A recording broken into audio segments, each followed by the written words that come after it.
Salve, salve, torcida tricolor ligada aqui no canal do Lessa. Bom, depois do jogo de ontem, derrota frustrante como foi contra o Fortaleza, ainda tem muita coisa que dá para a gente discutir em relação ao jogo de ontem.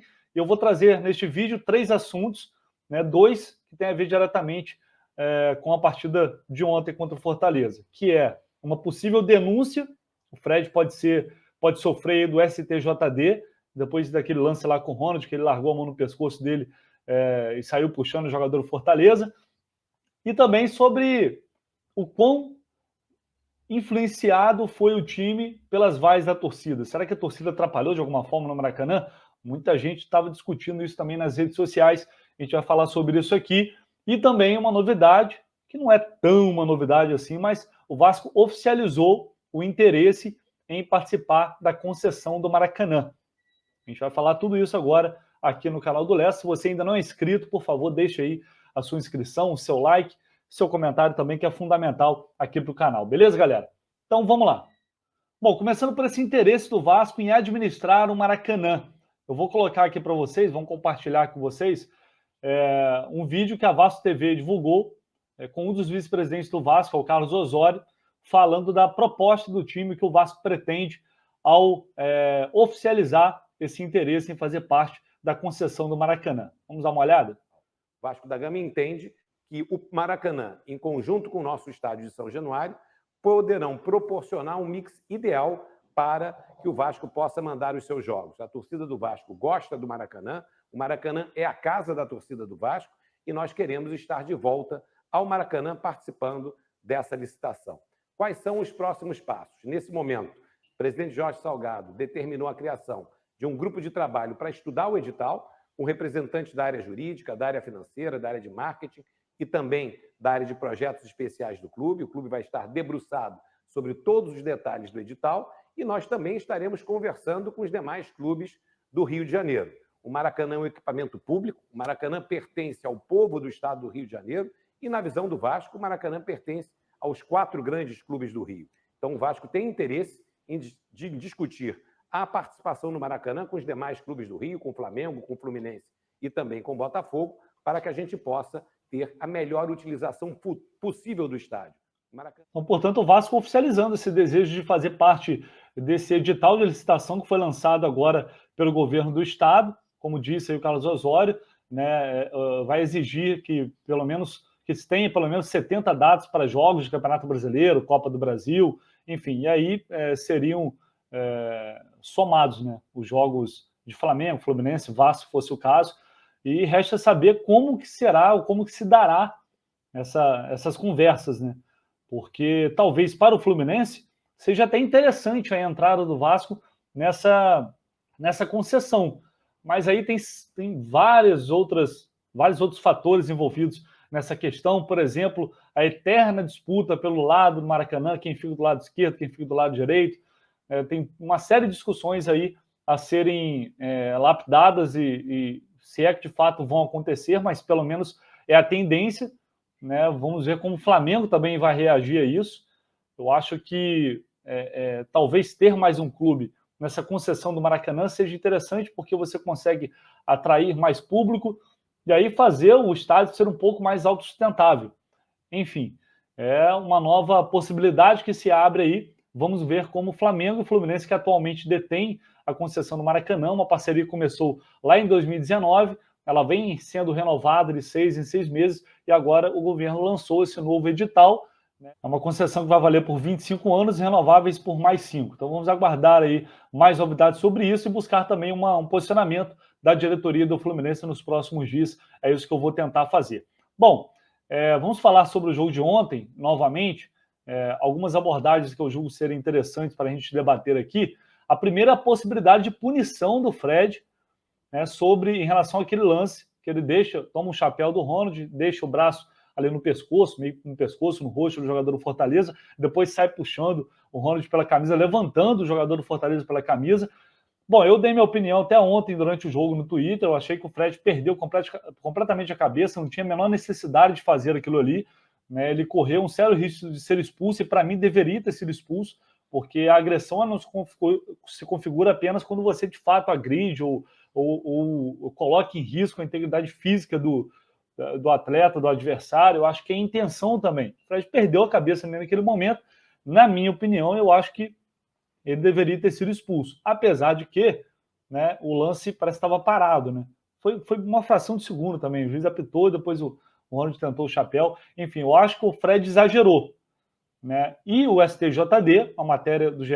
Globo, provavelmente vai oferecer uma denúncia, né, ao Fred, porque a arbitragem julgou no momento da expulsão, do lance, que não era um lance para expulsão. Então o tribunal vai avaliar se o árbitro avaliou ou não de forma equivocada esse lance.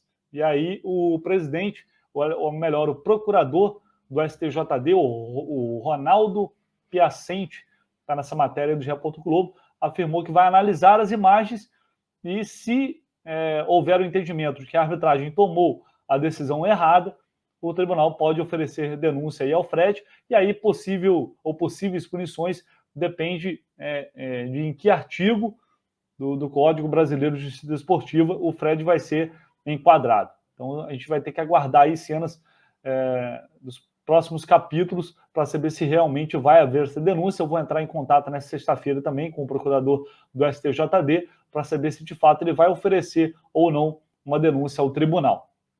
Minha opinião é que de fato o Fred exagerou. Eu acho que ele deveria ter sido expulso naquele lance, mas enfim, a arbitragem entendeu que não houve agressão e, portanto, não houve expulsão, e nem o VAR também chamou. Só que eu já vi o VAR chamar para lances muito menos graves. Então, enfim, a interpretação da arbitragem brasileira é sempre uma coisa maravilhosa. Isso vai para os dois lados, tá, gente? Amanhã pode ser o contrário, pode ser um jogador do Fluminense sofrendo a ação.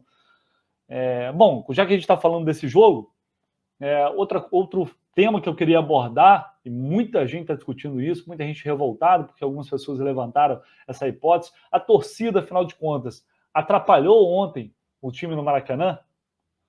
Influenciou o rendimento do time, as vaias, né, que começaram já no primeiro tempo? Será que isso impactou, de fato, no rendimento do Fluminense? Bom, o Marcão foi questionado na entrevista coletiva, vou compartilhar também com vocês a resposta dele. Marcão ele não aprofunda muito nos assuntos, ele toma muito cuidado com o que ele vai falar, né? Ele é muito ensaboado, assim, ele não é incisivo nas entrevistas dele. Dificilmente a gente consegue tirar algo realmente relevante do Marcão nas coletivas. Nesse caso não foi diferente. Ele tergiversou ali, desconversou, enfim. Vamos ouvir o que o Marcão disse. Foi uma pergunta do Caio Blois, do UOL, e depois o Gabriel Amaral, lá, meu amigo do Raiz Tricolor, também perguntou sobre a questão do Danilo Barcelos. Essas duas respostas eu queria compartilhar com vocês, quando ele fala que o Danilo Barcelos foi regular na partida. De fato, para mim foi, tá? Foi uma atuação regular, não foi uma atuação boa, como acho que uma atuação regular para ruim, como de quase todo o time, à exceção do André, que jogou um pouco melhor. Vamos ver o que o Marcão disse. Não, cara, assim, acho que não. Acho que o momento do jogo foi um jogo brigado. A gente leva isso para o jogo. Foi um jogo difícil, um jogo independente de ter torcida ou não. Foi um jogo realmente decidido ali dentro de campo, aquela coisa, sabe, da pegada, um jogo brigado. Não necessariamente a torcida tem influenciado negativamente. Meu torcedor, a gente pede que ele venha, que sábado esteja aqui conosco de novo para empurrar nosso time para cima. Eu acho que foi uma partida regular, como toda a nossa equipe. Ele já vinha de uma pressão, né, externa muito grande, e chegou um momento que o torcedor cobrou mais ele, mas é um jogador muito forte mentalmente, tem apoio de todos os companheiros, de todos nós. E sobre o Marlon, é um menino que vem treinando também, está esperando uma oportunidade, e se tiver oportunidade de colocá-lo, também vai responder à altura, e nossa equipe vai dar total apoio. Então é isso, o Marcão, sem aprofundar muito, como sempre, mas falou sobre os temas. Danilo Barcelos, eu falei sobre isso nos vídeos de análise da partida de ontem. O que eu tentei colocar aqui, né, para você, torcedor, é claro que eu entendo o contexto, o ranço acumulado, enfim, né, as vaias para o Danilo Barcelos, eu entendo que não foram vaias pelo jogo dele ontem em si. As vaias são de protesto, as vaias são para dizer: nós não queremos esse jogador.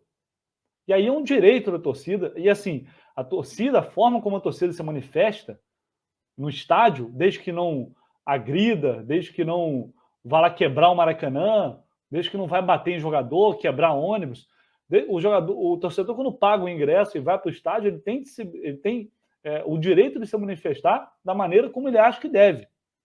E eu jamais vou contestar isso. Quem sou eu para dizer o que o torcedor que viveu uma verdadeira odisseia para comprar o ingresso, para estar no Maracanã, quem sou eu para dizer como ele deve se comportar lá? A única coisa que eu coloquei, que eu ponderei, é que ontem, especificamente ontem, o jogo do Danilo Barcelos, ele não foi ruim, ele foi abaixo como o de toda a equipe, ou foi ruim, mas assim, ele não destoou dos outros jogadores, ele não fez besteira, ele não cometeu erros crassos que ocasionaram em gols, por exemplo, como o Lucas Claro, né? Então, quando você começa a vaiar um jogador desde o primeiro tempo, sendo que eu acho que os grandes responsáveis são as pessoas que se contrataram e as pessoas que se colocam para jogar, né? A partir do momento que há a definição de que ele vai jogar, e o jogador limitado como ele já começa a ser vaiado desde o primeiro tempo, ele tende a piorar ainda mais o rendimento e compromete o time, pode comprometer ainda mais a equipe. Então, a única coisa que eu tentei ponderar é que, de certa forma, as vaias desde o primeiro tempo, ontem, especificamente no jogo de ontem, foram injustas nesse sentido. Mas é claro que eu entendo e compreendo o contexto. Agora, é preciso, a comissão técnica, o Marcão precisa entender que, infelizmente, né, para o jogador, a torcida não aceita mais esse jogador. Então, cabe à comissão técnica tomar a decisão que tem que ser tomada.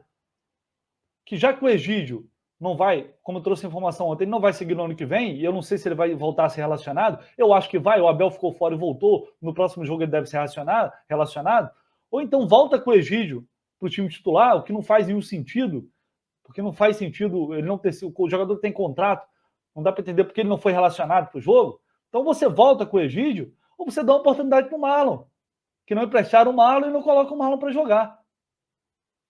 Então, assim, o que a torcida deixou bem claro ontem é que a torcida não quer Danilo Barcelos, a torcida não quer o Luca. Infelizmente, a gente pode discutir, eu sempre tento ponderar, porque é um ser humano ali, é um profissional que está ali, mas o recado já está dado. Então, assim, esses jogadores, do jeito que eles estão pressionados pelo torcedor, eles vão acabar impactando negativamente a equipe, cometendo erros, e aí colocando em risco resultados importantes. Então é preciso que o Marcão também tome uma posição quanto a isso. O que a torcida atrapalhou, eu acho que o que o torcedor do Fluminense fez no Maracanã ontem, está longe de ser algo absurdo, algo diferente. O problema é que talvez jogadores e treinadores estejam mal acostumados com esse tempo todo afastados da torcida. Não tem nenhum absurdo ali. As vaias começaram cedo, pode ser até que tenham começado, mas o jogador profissional, né, os jogadores desse nível, eles têm que estar preparados para lidar com isso. Eles precisam estar preparados. Então, é claro que a atmosfera muda, é claro que um jogador ou outro pode sentir mais, sim, esse impacto. Eu não vou descartar isso. Eu acho que tem um impacto, sim, mas não a ponto de o time perdeu por causa da torcida. Isso aí não faz sentido para mim. E não adianta o time, para cobrar um comportamento diferente do torcedor, ele tem que se comportar diferente em campo também. Então, o torcedor, muitas vezes, ele é reativo, ele reage ao que ele está vendo em campo. Então, o time precisa reagir também, porque o primeiro tempo já foi abaixo, já não foi bom. O segundo tempo me toma 2 gols de escanteio, uma marcação vergonhosa, com 2 zagueiros cabeceando com liberdade na área, entre os 2 zagueiros do Fluminense. Então, assim, é preciso o time ditar o ritmo em campo para que a torcida vá junto. Eu não creio que o torcedor vá predisposto a vaiar. Pode ser que o presidente, como foi vaiado já desde o início, eu entendo que já havia, né, uma intenção de protestar contra determinados jogadores, de protestar contra a gestão por parte de alguns torcedores. Mas é preciso entender também que o time pode sentir o impacto disso de alguma maneira. Pode ser uma consequência, pode ser um efeito colateral. Mas os jogadores precisam e têm que saber lidar com isso. Né? Precisam reagir em campo, precisam mostrar que a torcida vai ter um comportamento diferente, porque o time vai se comportar de maneira diferente, vai se impor, vai jogar. Então, eu acho que é isso que o torcedor também está esperando. Esse equilíbrio, esse entendimento dos 2 lados. Não pode o jogador simplesmente se abater com vaias, porque isso aí existe desde que o futebol é futebol. Vamos ver como será essa relação no jogo contra o Atlético Goianiense no próximo sábado. Já estou nessa expectativa para saber como é que a torcida vai reagir e o time também vai reagir após esse jogo frustrante contra o Fortaleza. Então é isso, galera. Se você não é inscrito no canal, se inscreva aí, deixa o seu like, é muito importante. Se você não concordou, discordou de alguma coisa, deixe aí no comentário também, que é muito importante o seu feedback aqui para a gente trocar ideia e ir construindo o canal. Beleza? Reforçando, quando a gente completar 5K, já temos 4 mil inscritos. Muito obrigado a você que faz parte já da família aqui do canal do Lessa. Quando a gente completar 5K, a gente vai sortear uma camisa do Fluminense, aquela camisa verde. A gente vai sortear aqui no canal não, no Instagram do canal. Lá no canal do Lessa, tem que seguir aqui e no Instagram. Beleza? Até a próxima.